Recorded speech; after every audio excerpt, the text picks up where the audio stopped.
پہلی جنگ عظیم میں جرمن فوج کے پاس مشین گنز کی جدید اور تیز رفتار ورژن موجود تھیں۔ یہ گنیں ایک منٹ میں سینکڑوں گولیاں چلا سکتی تھیں۔ جو بھی سپاہی میدان میں دوڑ کر آگے بڑھتا وہ مشین گنوں کی بھوچاڑ میں مارا جاتا۔ برطانوی فوج خندقوں سے آگے نہیں بڑھ پا رہی تھی۔ لاکھوں سپاہی مشین گنوں کی فائرنگ میں ہلاک ہو رہے تھے۔ تب ہی یہ خیال آیا کہ کوئی آئرن کلاد لوہے کی مشین ہونی چاہیے جو گولیوں کو روک سکے، خندقوں پر چڑھ سکے، دشمن کی دفاعی لائن کو توڑ سکے۔ ویڈیو شروع کرنے سے پہلے ہمارے ویڈیو کو لائک اور ہمارے چینل کو سبسکرائب لازمی کیجیے گا۔ پہلے جنگ عظیم، زمین پر خندقیں، ہوا میں بارود اور سپاہیوں کے قدم خونی مٹی میں دھنسے ہوئے تھے۔ اسی قیامت خیز ماحول میں انسان نے ایک ایسی مشین بنائی جو جنگ کا چہرہ ہی بدل گئی۔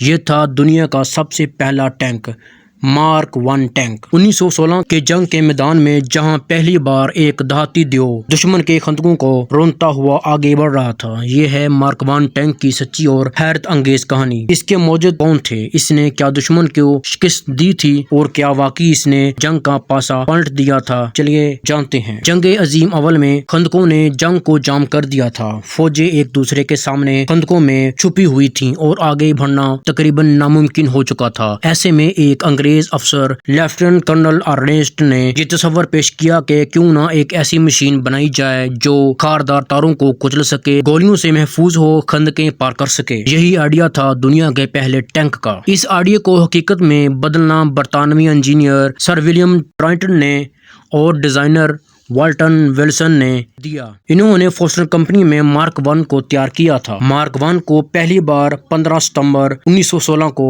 بیٹل آف سوم میں استعمال کیا گیا۔ یہ میدان فرانس میں واقع تھا۔ برطانوی فوج نے 49 ٹینک میدان میں اتارے مگر صرف 32 ہی صحیح کام کر سکے۔ پہلی بار جب یہ لوہے کے دیو دشمن پر چڑھ دوڑے، جرمن فوج کے ہوش اڑ گئے۔ یہ نہ صرف خاردار تاروں کو توڑ رہے تھے بلکہ گولیوں کی بارش میں بھی آگے بڑھ رہے تھے۔ مارک 1 ٹینک نے دشمن پر خوف طاری ضرور کیا لیکن کئی ٹینک راستے میں خراب ہو گئے۔ رفتار بہت کم تھی، اندر دھواں اور گرمی سے عملہ پریشان ہو جاتا۔ بیٹل آف سوم میں برطانیہ کو مکمل فتح نہیں ملی لیکن یہ ایک بڑی نفسیاتی جیت تھی۔ اس کے بعد جرمن فوج کو یقین ہو گیا کہ جنگ اب صرف بندوقوں سے نہیں جیتی جا سکتی۔ اس کے بعد مارک 1، مارک 2، مارک 5 بنائے گئے۔ برطانیہ، جرمنی، فرانس سب نے اپنی ٹینک فورسز تیار کی۔